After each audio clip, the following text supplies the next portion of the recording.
ining drug-free workplace ordinance purpose gid sini nga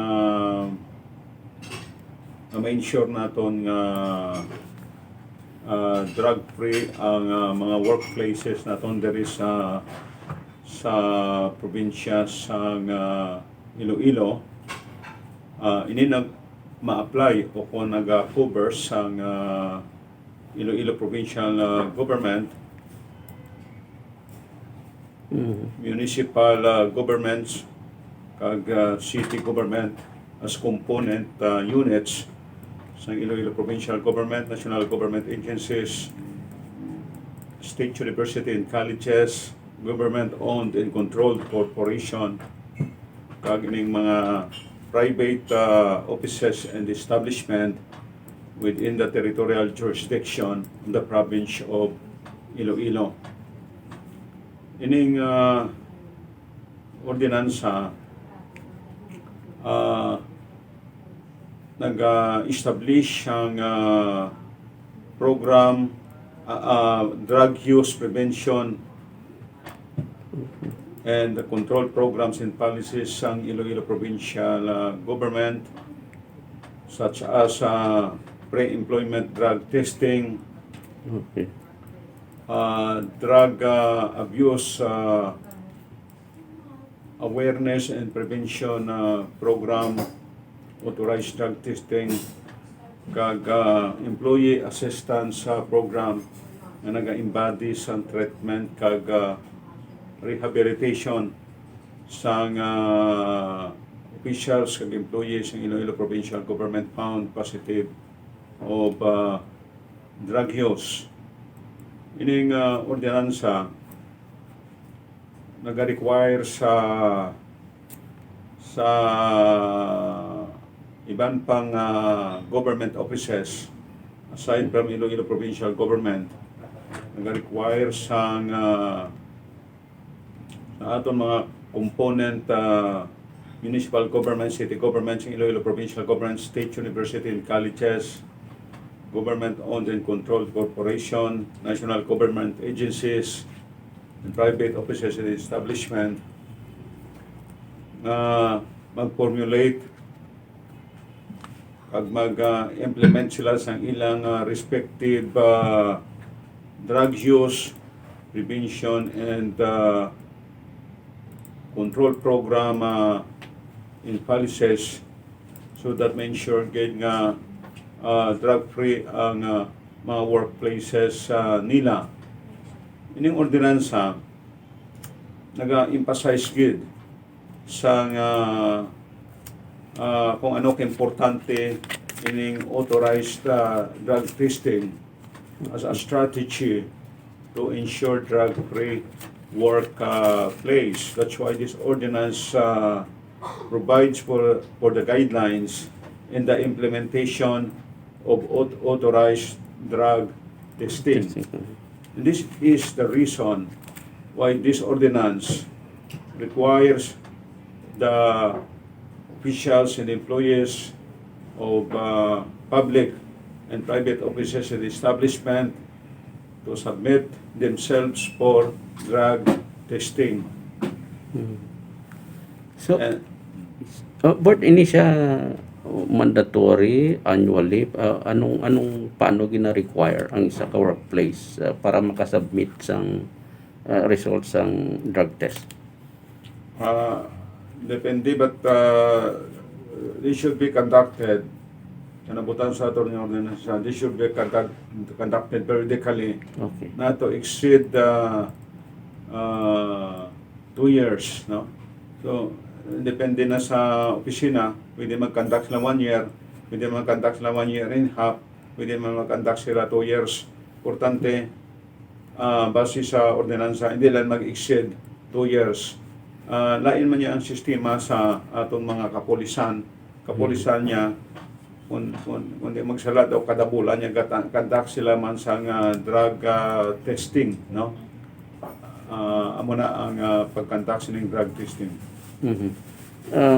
Na-mention kayo na nga part dari kag usual to ginagamit man sa pre-employment do gina-require na gid man niya ang drug test result.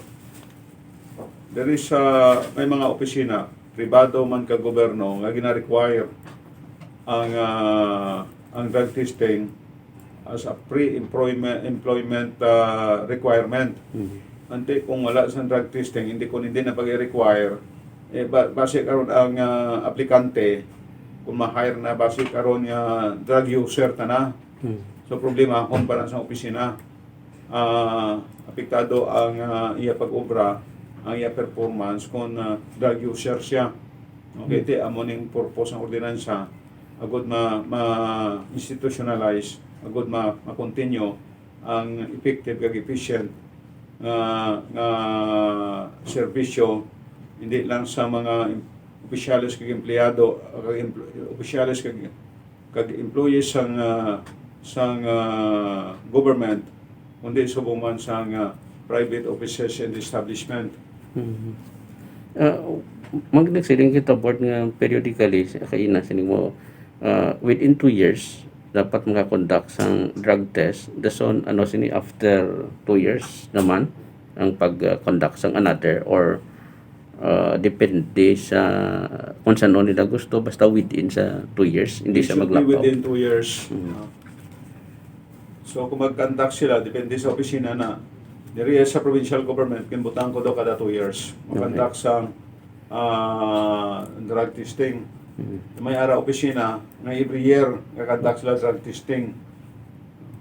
May ara man posible may ara man opisina nga 1 year and half conduct sila drug testing. Na-mention naman ang drug testing center is dapat bala ini sila accredited sa government drug testing o kung DOH accredited drug testing bird. Okay.